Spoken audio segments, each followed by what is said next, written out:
Quando a Rússia ela resolve desobedecer o Napoleão, a Rússia ela estava com essa questão se tornando ameaça para a era napoleônica.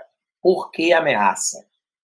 Na verdade, a Rússia era uma ameaça a Napoleão porque, como ela estava desobedecendo o bloqueio, a Rússia estava abrindo um precedente perigoso, porque ela desobedecendo o bloqueio, ela poderia abrir um espaço para que outras nações desobedecessem o bloqueio. Por essa razão é que Napoleão montou o exército ultrapoderoso de 300 a 500 mil soldados para enquadrar a Rússia, para transformar a Rússia no modelo. Entendeu? A ideia de Napoleão era arruinar com a Rússia, matar o imperador Alexandre para que a cabeça de Alexandre fosse trazida para a Europa e o Alexandre fosse usado como exemplo, né, para as outras nações da Europa do que não se deve fazer, não se deve, né, ameaçar o grande imperador Bonaparte. Então, quando Napoleão decide invadir a Rússia usou a tática da terra arrasada. Para você entender direitinho o que é a terra arrasada. Suponha que aqui a gente tem a Rússia, tá? A terra arrasada é o seguinte: quando Napoleão ameaçou invadir a Rússia declarou guerra a Napoleão. A Rússia não podia enfrentá-lo. Então, o que é que a Rússia fez? Ela recua tudo até este ponto daqui. Correto? Recua tudo e o exército de Napoleão, ele invade a Rússia. Esse recuo até esse ponto, nesse recuo até esse ponto, tudo que está nessa região aqui, tudo que está nessa área, a Rússia vai destruir. Então, tudo que está aqui nesse ponto, a Rússia vai destruir. Certo? Ok. Aí o exército Napoleão invade a Rússia e chega nesse ponto. Quando o exército chegasse nesse ponto, o que era que a Rússia faria? A Rússia faria um novo recuo até este ponto. Correto? Nesse novo recuo, esses territórios que ficaram para trás, eles seriam destruídos. Toda esta região aqui, ela seria novamente aniquilada, toda a região aqui seria destruída, né? Despedaçada, rios envenenados. A ideia era aniquilar com tudo para evitar que o Napoleão utilizasse suprimentos internos. Beleza? Muito bem. Aí destrói esse novo ponto. Napoleão, ele continua avançando. Ele avança mais a esse novo ponto.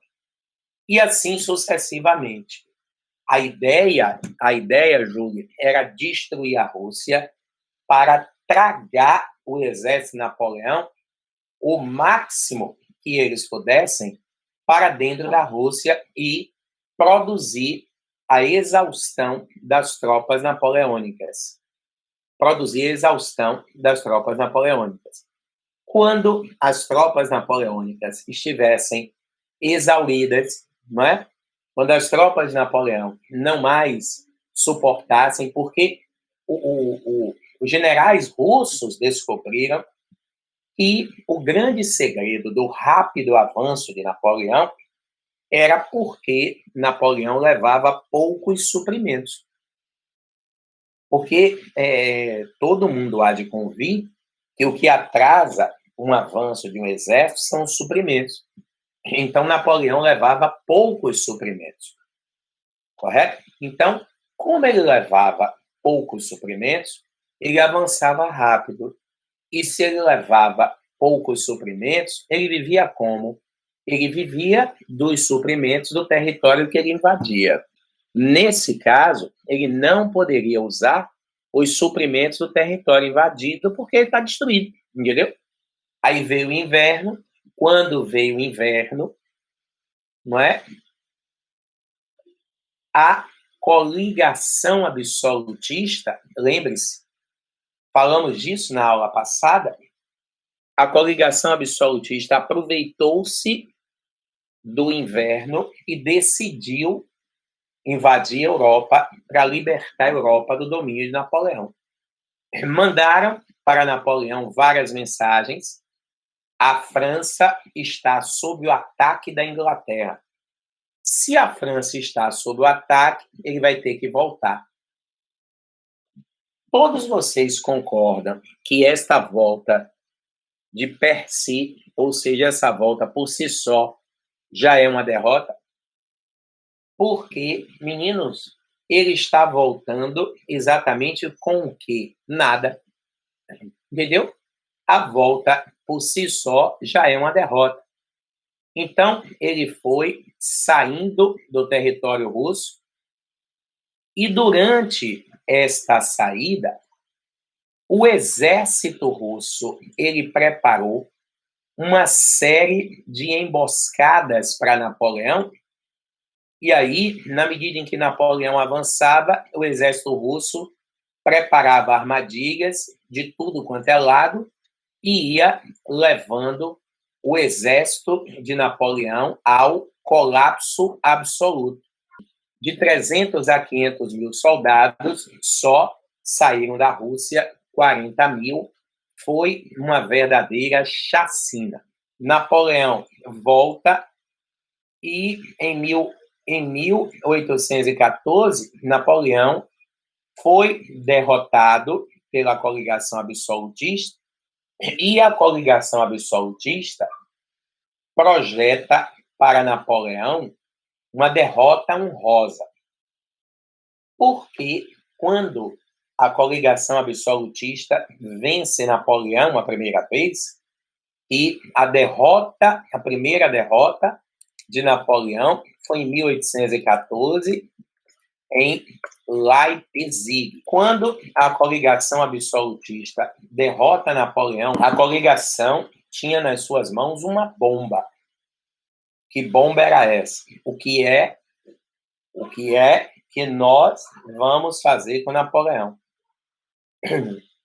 Porque Napoleão foi derrotado, mas o prestígio dele continuava gigante na Europa. Napoleão se tornou um grande líder na Europa toda. Porque ele se torna um líder na Europa toda? A burguesia europeia passou a admirar Napoleão. E a gente sabe por quê.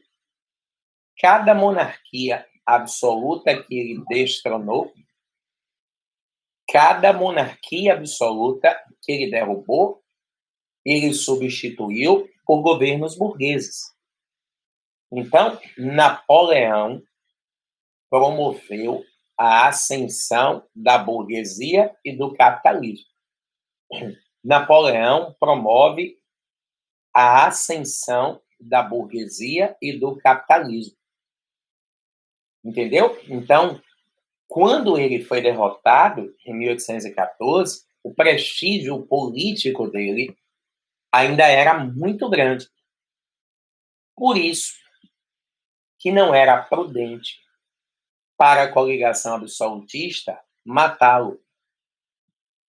Por quê? Porque ele morto se transformaria no Marte. Vivo, ele seria um líder revolucionário, vivo. Mas morto, ele viraria um Marte. Então, se a coligação absolutista matasse Napoleão, a coligação perderia a oportunidade de colocar em prática o seu grande trunfo, o seu grande objetivo. Qual era o grande objetivo da coligação absolutista? Restaurar o absolutismo na Europa. Então, a coligação queria restaurar o absolutismo. A coligação absolutista queria restaurar o absolutismo na Europa. E se a coligação mata Napoleão, a coligação absolutista perderia essa chance. Como seria essa derrota honrosa? Napoleão ele foi condenado ao exílio perpétuo na ilha de Elba. Napoleão foi condenado ao exílio perpétuo na ilha de Elba. E aí a gente colocou aqui um mapa onde está a ilha de Elba, não é? E aqui em escala ampliada é essa área aqui, a ilha de Elba é esta área daqui. Correto? Então aqui está a ilha de Elba. Napoleão foi condenado ao exílio perpétuo na ilha de Elba. Mas esse exílio funcionava da seguinte maneira: a ilha de Elba foi dada para ele, deram a ilha a ele, então Napoleão tornou-se o proprietário da ilha, e se ele se tornou o proprietário da ilha, tudo na ilha era renda para ele, entendeu? Então, imagine a pessoa se tornar proprietária de uma ilha do Mediterrâneo. Ave Maria, tudo na ilha era dele. E, além disso, ele preso em Elba, a coligação absolutista poderia restaurar o absolutismo na Europa. Então, eles resolvem, para evitar uma revolução, evitar que a burguesia europeia se revoltasse contra o Napoleão, né, se revoltasse contra as monarquias absolutas, e elas perdessem a chance de restauração, projetar essa derrota honrosa. Deram a ilha de Elba a Napoleão e, além de darem a ilha de Elba a Napoleão, ofereceram a Napoleão uma quantia fixa mensal e vitalícia, ou seja, ele receberia uma mesada pelo resto da sua vida,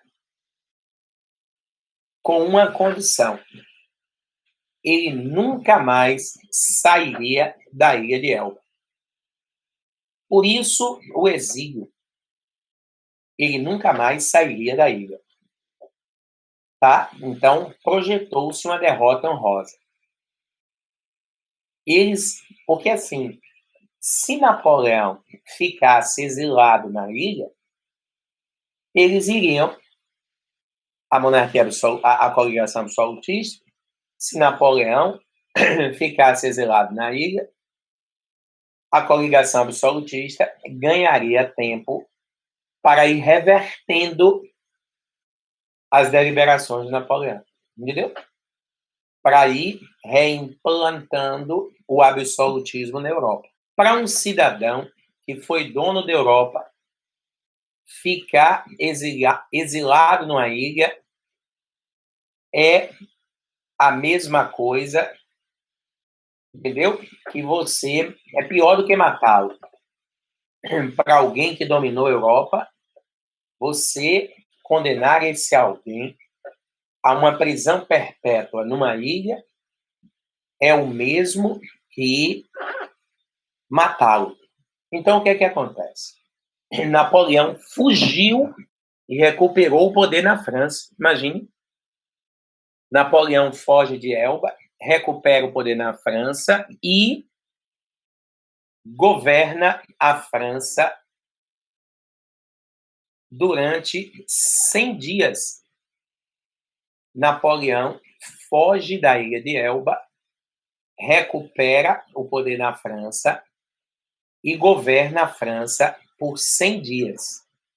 É o chamado governo dos 100 dias. Rapaz, quando Napoleão fugiu de Elba e recuperou o poder na França, a Inglaterra reuniu a coligação absolutista mais do que depressa. Vamos novamente nos unir para dar uma cacetada definitiva de Napoleão. Porra, esse cara parece um espectro. Essa miséria não morre nunca, não. Temos que dar um ponto final a Napoleão. Porque observe o seguinte, Napoleão recuperou o poder e está governando a França já há 100 dias. Se nós, da coligação absolutista, não tomarmos uma providência urgente, Napoleão não vai ficar no poder 100 dias, não. Ele vai ficar no poder 100.000 dias. Ou, por um acaso, vocês acham que ele vai dar o mesmo vacilo? Claro que não. Então, a coligação absolutista, ela se reúne novamente. A coligação absolutista volta a se reunir e todo mundo lembra quem fazia parte da coligação absolutista, né? Inglaterra, Áustria, Rússia e Prússia. Essas nações faziam parte da coligação absolutista. Eles se reúnem novamente e, desta vez, Napoleão não escapou. Na famosa Batalha de Waterloo,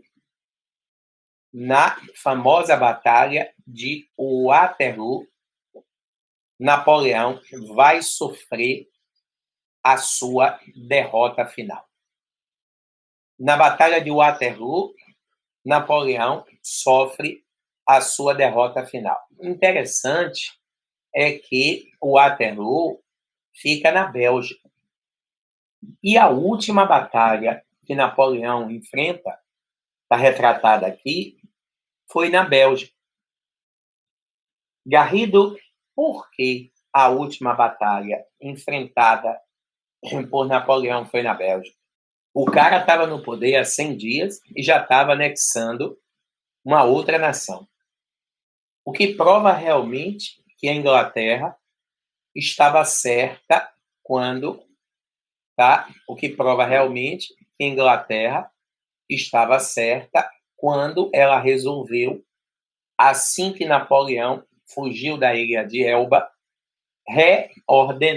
reorganizar a coligação absolutista. Entendeu? Isso só prova, de fato, que a Inglaterra estava certa. 1815, com a derrota, Napoleão foi condenado ao exílio perpétuo na ilha de Santa Helena. A ilha de Santa Helena, ela fica na África, mudou o radical de Ares, né? A ilha de Santa Helena, ela fica na África e, na época, hoje é um museu, certo? Na época, a ilha de Santa Helena era um presídio de segurança máxima. Na época, a ilha de Santa Helena era um museu.